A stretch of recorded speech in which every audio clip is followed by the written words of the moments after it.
Welcome to the Lead Gen Underground. I am here with my friend, Jerry Green. Jerry, how you doing today? I'm good, buddy. I'm good, and really glad to be on. And thank you, my man. Likewise, I'm so glad to have you. You add so much value every time I see you, even if it's not, on a broadcast like this. But last time you were at the Mastermind, right, with John Martinez? Yeah. Only a few of us, and man, some of the gems that you dropped, I wrote down, and I have like almost a whole page of notes just from stuff that you said. So thank you so much, man. Oh, thank you, Josh. I appreciate that. I really think a lot of you, my friend. So thank you.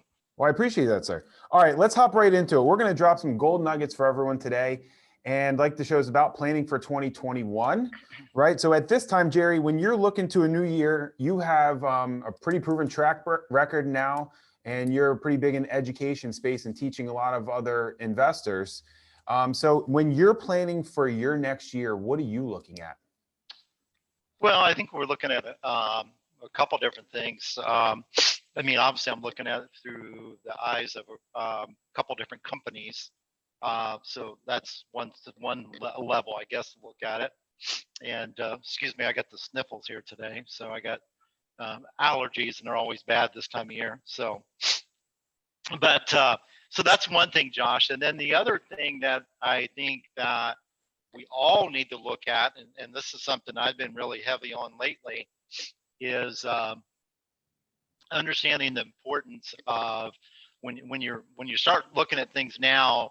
And I think it's important to look at things now versus just the typical thing that everybody does at the end of the year, which most of that's all bull crap anyways, because it's all hyped, everybody's going into that side of things and New Year's resolutions and all that. So I think one of the big things is just on the goal setting, guys, is, and we're really big on this, is to be very clear and very authentic when it comes to your goal setting. Okay, so obviously keep it measurable, keep it specific towards what you're wanting to do, and then keep it. And I always believe too in writing those more in the present tense. Okay, like I earn a specific amount of money by a specific date. Yes. Okay, or you could do it as we earn, that type of thing there, and it's more directed towards that. That's one of the little tricks I learned from Brian Tracy working with him years ago, and so that's really cool on that side of things. I think that's a big thing. Another thing I think too that we all have to look at when it comes to this goal setting too is that we have to make sure that that we understand that we're doing our goals are focused towards high value tasks. Now get this, Josh, this is important. When you do the high value tasks, this is important to focus on these, because out of just the way the universal law works, by doing a high value task, it's going to push out the low value tasks. Yes. Okay, so the goal setting has to be very focused towards the high value type task and pushing out the low value tasks, so those aren't filling your day. So that's a big thing that we do there. Now, and another thing we look at too. Can I stop you for 1 second? Yeah, go ahead, Bob. Talk to me about, give me like one example of a really high value task. There's pretty much, I would say 75% of the people on here are like owners, business owners, and maybe 25% are in acquisitions, right? Working for that other person. Give me a good example of a really good high value task, and then give me one that some people fall into that they do a lot is not a high value task. Yeah, that's actually a good question on that, or Josh, on that side of things, because I think that the way to answer that, really, it comes down to really what is your focus, first of all, within the company, rather that being you being a solopreneur, or if you're a team. Okay, and I think one thing that we have to be just to define this a little bit more, and we have to be very careful about, is so many of us go into this thing where we're going to look at, okay, I want to do $1 million in revenue in the business. Okay, and it's really breaking it down to those small tasks that are going to drive that component. Okay, and then we start looking at those valued tasks, a high value. Who is responsible for those specific tasks that are going to relate to creating that that revenue that we need. So for an acquisitions rep, those high value tasks would be connecting with people, and then understanding what I call, we've created with our students and also with our team, is what we call our success formula. Knowing that this amount of offers converts over to a conversion. Love it. Okay, so that's a high value type task, versus on an acquisitions person, maybe a low value task would be bunch of too much data entry. Yeah. Okay, so those are the type of thinkings now, versus like maybe if you're a bigger team, like on my side of things, since the team does all the operational side of things, now my side of things on the higher value tasks are more in the planning side of things, the bigger vision, not so much the operational side of things. Yep. Okay, so I think that's an important thing that you guys got to distinguish on that, because too many of us go into the goal setting and we don't get it. We go down to the point where you don't understand what really moves the needle is that day-to-day thing. Okay, and everybody's has a little part of that day-to-day, and we got to define that that's purpose for each person on the team.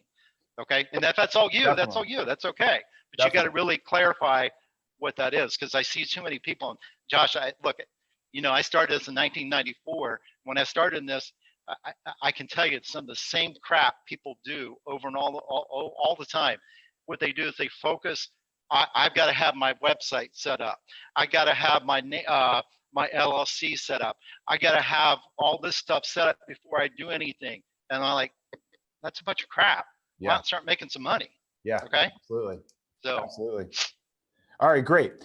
Let's go. I see a lot of, I think in the group in the past 3 months or so, we've had some pretty big growth, and I ask everyone questions on the way in to what level they're at, so I can make sure that the content, we give enough good actionable content for each level. And a lot of the new people who have been coming in have been beginner level, not doing steady deals yet a month. So if someone's doing like 0 to 3 deals a month, and they in 2021 want to get up and going, they're like, all right, I've had enough of my job or inconsistent deals, and I'm ready to actually grow and get over that hump. What are some of the lead gen things that they should be doing? And what are some of the sales process things that they should be doing for someone that's not doing steady deals yet per month, but want to be? Well, I think you hit it right on the nail on the head. Is number one is you guys, the lead gen is important, but I think what you guys have to do, okay, and I don't care if it's just you working the business.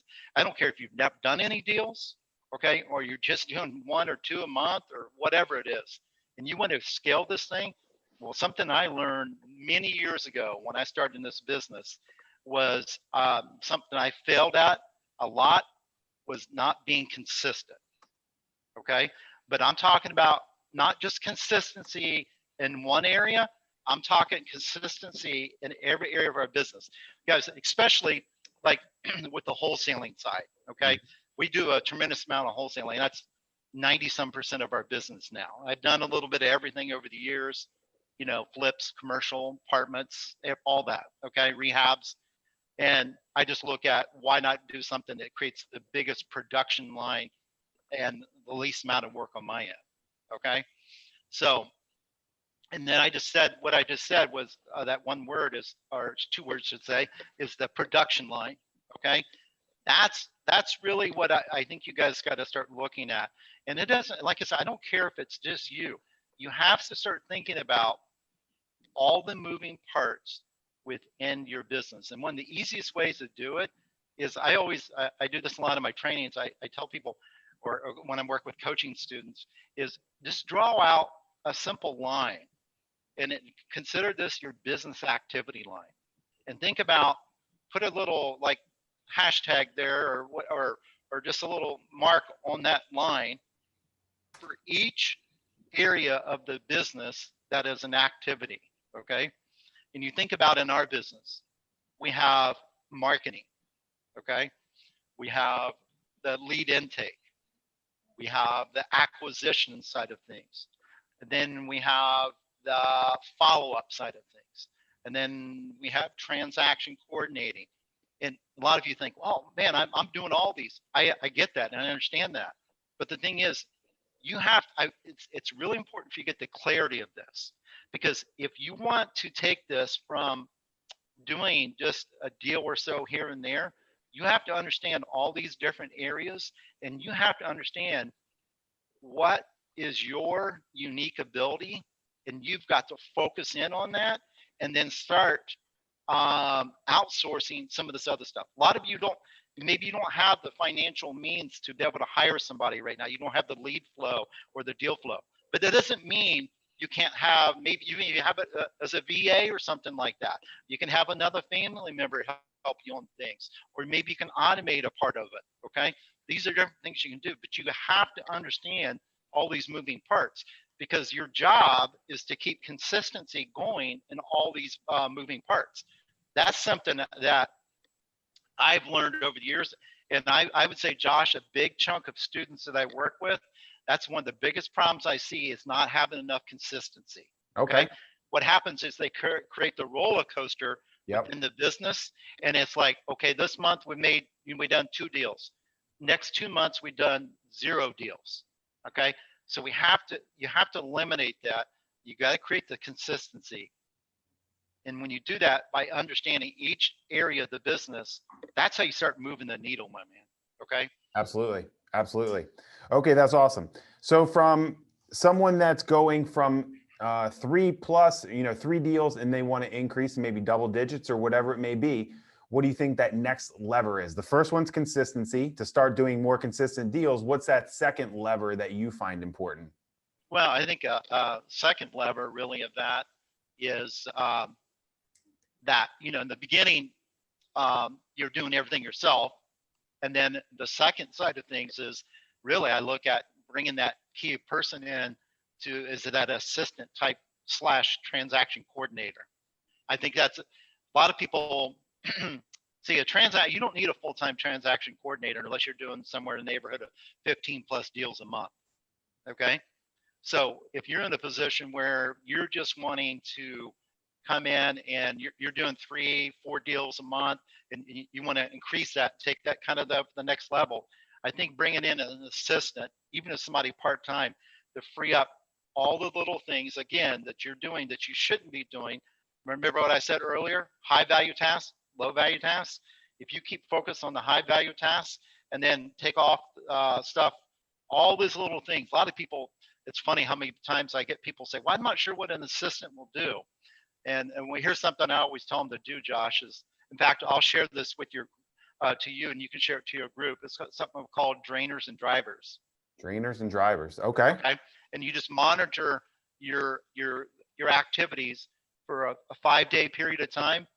And then you start finding out all the crap that you don't like doing and you shouldn't be doing. And then all the stuff that you should be doing. Yeah. Okay. And that's, so in the second stage there, when you're kind of growing a little bit more, that's a good way to do it. And then you start having your assistant do all that, plus like the transaction coordinating, and they kind of play a dual role within the business. Okay. Yeah, very much. And what'll happen on that is you will see such a shift in your business, and you'll be able to start doing it's funny. You'll start doing more deals. And here's the interesting thing, Josh, on this is so many people say, well, I can't afford that. And I'll say, what you're investing, you're willing to invest in marketing, but you're not willing to invest into a person. Definitely. Okay? Definitely. It's a hard hump to come over, especially when you see, very few digits in your bank account, right? Yeah. Like, I've been there a lot. It's hard to think about spending half or all of what you have there. It's very hard. It's essential to growth. And I can tell you, Josh, here's one thing I would tell you. If I could go back on things and I had to start over and I had $5,000 in my account, okay, and I was looking at, where I was going to go next in the business, I would turn around and hire an assistant. Okay, very good. That's awesome. Because I know what it's going to do to free me up to spend my time in the proper area. Yeah, absolutely. Okay, so in the coming year, there's a lot of talk right now about how the market's going to shift. I know there's a lot of uncertainty. That's the most common thing that I'm hearing with friends is just like, we don't know what's coming. Nobody can predict. How are you kind of preparing or hedging, and maybe what do you see coming in the coming year? And then how do you adapt your business, specifically like marketing efforts? Well, I think that first of all, I agree with you 100%. We have no idea what, because we've never dealt with anything in regards to, um, I should say that the influence before in 2008, stuff like that was internal from a financial side. This is from an outside force. Okay. So it's coming from the other direction on things. So we don't know how this is all going to play out right now. Okay. We're obviously right now, a lot of money pumping into the system and things like that. So, for us on things, we're gearing up for doing more deals than we ever have. Okay. Oh, That's our thinking on things. I mean, that the last thing we're going to do is back off. I love Okay. it. Our thinking is how do we increase ourselves to do more deals and pump up the volume on this side of things. Okay. And a lot of people say, well, is people still going to buy at wholesale? Absolutely. Okay. And one of the things I think about, Josh, is, when I was doing the business in 2008 in that realm of things there, when the bank foreclosures went through the roof on things like that, what was interesting is you think about it, investors will always go to the path of least resistance. Dealing with banks is a lot more resistance. If you can become the supplier of wholesale deals during those crazy times and make it the resistance a lot easier and less tougher for a real estate investor that's going to buy deals from you to get involved, okay, you create that path that they're going to go to you versus the bank type deals. Sure. Absolutely. Okay. Yeah. And what was your the other question was more of a lead side or Yeah. was, So how are you kind of adapting? You said we don't know what's going on, but you're preparing to ramp up. Well, how are you looking at your marketing spending? How are you preparing to deploy that into different channels? How are you maybe changing some of your marketing channels that you've done this year? yeah. Well, I think what's interesting is we're seeing, and you're seeing this too, bro. Yeah, I know you are on this, is we're seeing a lot of the marketing channels that have been flashes in the pan in the last several years start to sizzle away a little bit. Yeah. Okay. Totally. RVMs, more the texting side, with all the different regulations and stuff that, things that are coming down more heavier and heavier on that. And so what I'm finding is that is really some of the old methods that we've been using for years are still paying off to be very consistent with things, such as like direct mail. Yep. Okay. Obviously direct mail's down some right now because of all the election stuff. Okay. And it throws people off. They get a ton of stuff. And they want to throw that crap out. But let me tell you something on this, Josh. We've been doing direct mail now for going on 20 years. Wow. Okay. That's a And record. yeah, that's a long time. In fact, when we started direct mail, there was no list. So, we created our own list. That's awesome. So, but on the direct mail component of things, guys, I think about it, or any marketing channel that you're going down, the biggest thing, Josh, you've got to do, man, is you have to be consistent with it. Okay. It goes back to what I talked about. We don't shut down doing the stuff because of the holidays. We don't shut down, our marketing because, because of the election. We keep going, okay? Because we're consistent with that, and that's what pays off. And I don't care what marketing channel you're in, that's a big component. Now, if you like, I can share a little tip here on one of the things we do on direct mail. I would love that. Guys, really quick question. Jerry alluded to some channels going down, and the first one that popped into my head personally is text messaging. There's Yep. like in the past week, maybe 2 weeks, there's been so much talk about how people are just getting crazy low diminishing returns. So do me a favor, in the chat box while Jerry comes up with this, say yes if you agree that your SMS results have gone down, say no if they haven't. But Jerry, go ahead with that mail trick. I'd love to hear it, buddy. Yeah, I guess one of the things that Josh, this is something I feel so many people struggle with. Okay, and this is what I call the guru thinking when it comes to direct mail. You go to a guru and they tell you, okay, the only way to do the direct mail is you pull a list and then you mail that list, 7 or 8 times over and over and over again, right?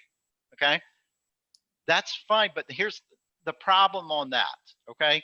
The problem is a lot of you guys that are starting up and you have limited budgets on things, okay? You can't do that because the problem you run into is you don't know if that list is even performing. How do you know that area you're going into, that specific list is working? So what I've always done, and I've done this for years, Josh, is we believe off of that simplest way, and I look at, especially a lot of people newer in the business or just on tight budgets of marketing, is create a farm area. Then in that farm area, divide it up into zones. When you divide it up into zones, and those zones might be a zip code or 2 or something like that, and you might have 6, 7 zones that you work within. And what you want to do is do a rotation around in those zones and then see how your marketing, especially if you're doing direct mail or any of the marketing channels, how it's performing. And we notice on direct mail, when you do that, what happens, guys, you do a rotation around in those areas into your zones, then you can find out real quickly what zone is performing, which one's not. Then based upon that, that's how you determine what area gets the second round next. Okay. Are you talking like on a county level, zip code level? Like how big? Yeah, typically we'll do zip codes. And now it depends on where, how much you've got to spend and things like that. But Josh, I mean, we do it more on a county level because we're doing on a larger level. But if somebody has got a real limited budget, I just get angry. Look, I've seen this happen way too many times with newer people in the business, students that go out there and they're working on a limited budget. And what they do is they go out and then they get somebody, they've been trained someone, hey, to do mail, and they turn around and they mail this list multiple times. And then the next thing you know, they're out of money and they have 0 results. Sure, very much. Okay. So what I'm talking about, we're doing a rotation around in those areas to test it instead of, because how do you know you're not mailing to a list that totally sucks? Very much. Okay. Absolutely. Okay. So give me some total numbers. I think in my business right now, we're mailing somewhere between 7,500 and 10,000 pieces about per month. How should I break that up? How should I rotate it? Like you just mentioned there to test. Well, okay. So if we're doing 7,500 to 10,000, something like that, what we'll do is we'll break those zones down and compress them a little bit. So it might be 2,500 to 3,000 in this zone. So we'll hit that zone, and then the next following week, we'll roll to the next zone, okay? And we'll just continue to rotate around in that area. So that allows us to get some rotation around in that, Josh. And I'm telling you, man, I've seen this. I've worked with some students, and they came back to me, and they said, Jared, I wish I would have listened to you a long time ago on this. And I said, well, look, I've been doing this a long time and I'm tired. I get aggravated when a lot of times the gurus tell people to go out and do all this and they burn all their cash on one list that they shouldn't even be mailing in the first place, or they're doing it on, they haven't tested. Look, think about this. Marketing is all about testing. Absolutely. If we just do one list over and over again, how can we test to see if other areas are working or not? We have to be able to do that. Okay. Absolutely. So, and we do about 25,000 pieces a month. Okay, right now, just on the mail, and we're getting ready to amp that up. We're going to be, we're thinking by the end of first quarter we could be up to 100,000 pieces. Get out of town. So by doing that, we're still not going to take away from the rotation method because we know it works, Josh. Okay. Very much. And we see it happen all the time. This is why, and not Josh, this is too, you think about this, the people that mail the same list over and over again with little limited budgets, okay? It's interesting because you'll see their response rates just continue to drop. And then they get very aggravated about that. And guess what? Then they're basing their KPIs upon that. Okay? Sure. So. Okay, so for mail, let me dive a little bit deeper here. This is something I'm just starting to amp back up, direct mail, because our SMS has fallen off. RVM we're using in a very limited basis right now. SEO and pay-per-click has started to do really well. But direct mail is one that's definitely on the uptrend for us, on the upswing. For you, we only have a few friends on here anyway, so maybe you can let us in on your inside strategy. But how are you weighing those lists? And then when you're sending out batches of mailers, is that different kinds of lists? So like probate, pre-foreclosures, are you mixing them all in and just using a zone like that? That's a great question on that. Here's one thing, Josh. It's funny. A lot of people are kind of blown away a lot of times of our simplicity of things that we do. Okay. I mean, I see so many people. Look, they use the list stacking, and I'm all for that. Okay. But the thing is, I think also at the same time, we've learned to not put so many filters in on things. Okay. So like, one of our biggest one is absentee homeowner. Okay. And I see so many people go in there and they put filters on. I need this amount of equity. I need this. I need this. We used to do that stuff, Josh, all the time. And then what happened on it was we were missing out on too many opportunities because public records are typically off anyways. And, with mortgages being paid off, and who cares? We can do creative financing too. Okay. And the thing is we miss out on too many opportunities by going in and putting too many filters in. Okay. Sure. So that's whenever our biggest producer by far, and Josh, get this, for the last 20 years, and at least over the last, since, things have become more available to measure things and stuff like that, I can tell you on the last 10 years solid that our best performing list has been a stripped down absentee homeowner list. Absolutely. Okay. I can definitely believe that. And then we go in. So here's one of the key things of marketing: create a foundational marketing piece and then layer on top of that. So we have our direct mail, definitely postcards is our foundational piece. Then we layer on top of that with like direct mail letters for very specific targeted motivations, probate, things like that, Josh, that we layer in there. Okay. And and then we layer on top like texting, things like that. And those are the type of things that we do over and over again. And it's interesting to see this. And a lot of people discount direct mail, but some of the what's interesting is the largest wholesale companies or production, businesses that are doing this, whether you're wholesaling, doing retail flips or whatever, one of the top 2 marketing components that they have, one of them is direct mail. Yep. Definitely. So, definitely believe that. Yep. And the thing is, guys, we can control it. And, look, not everybody's going to be able to go out and drop a lot on that, but I'm just telling you guys, little efforts consistently make a big deal.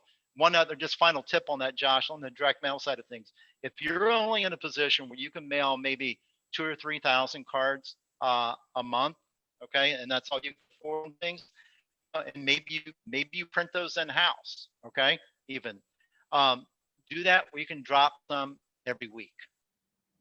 Every week instead of once a month. Yep. Got it. Yeah, that's a good rotation. Okay.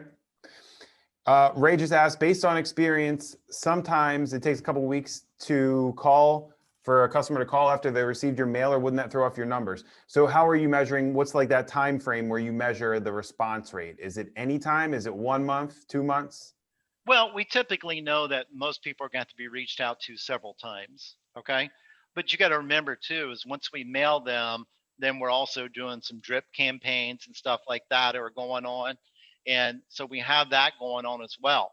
But the thing is that's part of also understanding, guys, that you have to be willing to push that some, because otherwise you're not going to really know what list is properly working for you. That's my biggest concern with so many people, Josh, on that. And just looking at their question on things, you're gonna find out when you have a smaller list, you're gonna get back cycling around to them pretty quick. But wonder if they're in an area that is the worst performing after you go through your zones, okay, then focus on your zones where what's going to put money in your pocket. Okay, that I think that's the biggest thing people forget is the end result is what we want is to create revenue. Absolutely. Okay. Absolutely. So that's got to be your key focus on that side of things. I think it's easy to get sidetracked by all the other things, but it comes down, the bottom line is we had to create revenue within your business. Absolutely. Okay.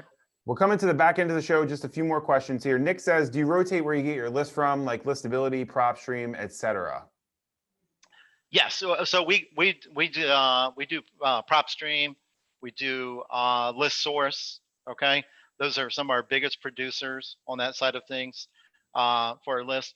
We did work with another company that was really our core for years, but they just this year got away from it, and it was really aggravating. So, but we adapted and we just. But those are really our biggest producers on our list, and we just do the rotation based upon those. Got it. Okay. And then here's the last question for me, and we'll wrap it up here. I heard at the last mastermind, the Psychopath Mastermind with John Martinez, when you were there, a bunch of us were talking about where we're going in the coming market cycle, and we're talking about creative financing. And I don't know about everyone else there, but some of the things that you were saying, and then my buddy Roy was saying, really got my wheels turning in my head for how we're taking some leads that perhaps were 10, 15, 20% off in terms of price. And we're now trying to convert those into creative finance deals, owner finance deals on terms rather than a cash offer. Absolutely. So what are you doing in your business, and what do you recommend to be able to just say, you know, I'm offering you 70, but you want 100. What are you doing in your business to come back and turn those into creative finance deals now? I think a big thing, Josh, that you have to look at first of all is make sure that if you're doing the acquisitions or if you have somebody else doing it for you, first thing you have to understand is really getting into the thinking of deal structuring. Okay. Yes. And that's my biggest thing I can tell you on things. So, and with that said, okay, if you're going to get into the creative financing, remember this, okay, and you all should write this down, is know your way out of the deal before you get into it. Know your way out of the deal before you get into it. Okay. So always reverse engineer the deal. So Josh, it's like, if I'm going to do a creative financing deal and I'm going to take over a deal and I'm going to buy it for, let's say, 75,000 on terms versus 50,000 cash. Okay. Well, I'm going to buy it for 75,000 and I'm going to give, let's say, 2,000 or 3,000 down, a monthly payment of, let's say, 600 a month, whatever it is. Okay. I want to know my exit strategy on that first. So what I always recommend, and this is a great learning tool for anybody on here, is just draw a line down the center of a piece of paper, look at your in right at the top, in on the deal and out on the deal. And make sure that you're out on the deal, okay, is basically where you're in a position, what are you going to be paying out each month on that deal, okay, to the end seller, and what are you getting in on that deal each month? And there has to be a spread that makes sense for you to be involved if it's going to be long-term terms or if you're going to just wholesale it, okay? So I always recommend, if you do that, you get the habit of doing that and you train your team to do that, you'll find out that you can actually set in a process for doing that. And then you don't have to get involved in every single transaction. Like I used to do that all the time. And then I would always have to get involved in that. I said, why not just lay out a roadmap, almost like a decision tree for the team to be able to kind of work from? Absolutely. So what's the minimum criteria for cash flow that you guys would have to get to hold it on a creative side of things? In our market, we're going to look at after everything's said and done. And remember that I'm looking at these. When I look at these, I'm typically not doing them as regular rentals. I'm doing them where it's more owner finance if I'm going to keep it. Okay, so I'm more becoming the bank. So we got to make a minimum of $250 a month on those. Love it. Love it. That's amazing. Okay, fantastic. Jerry, I think you've dropped a ton of value here, man. I'm really glad that we got to talk again. I promise everyone only half an hour. So I won't go much longer than that, but tell everyone about, I know that you have like a coaching group, and as everyone can tell here, you are just like so deep into the processes in the team. Your knowledge there is just so deep, more than most people have even thought about. So tell everyone what you'd like them to check out. Yeah, sure, guys. So, couple things. One, guys, you can definitely, the way to connect with me is just jump over on Facebook. Go to my regular personal page is getting pretty full in way of friends. So just go to Jerry Green REI. That's Jerry Green REI on Facebook. Like my page there. Okay. I'm always posting stuff on their content on a regular basis. Another thing too, if you guys are anybody that might be interested in this, I'm actually having a small event coming up at my office here. It's actually in the Dayton, Ohio area. Okay. And it's going to be for 2 days. And it's actually be my office. I'm going to have a small group of about 10 or 12 people That's here in my cool. office. And it's really what we're going to do during that 2 days. Is we're going to basically open up everything that we do in our business.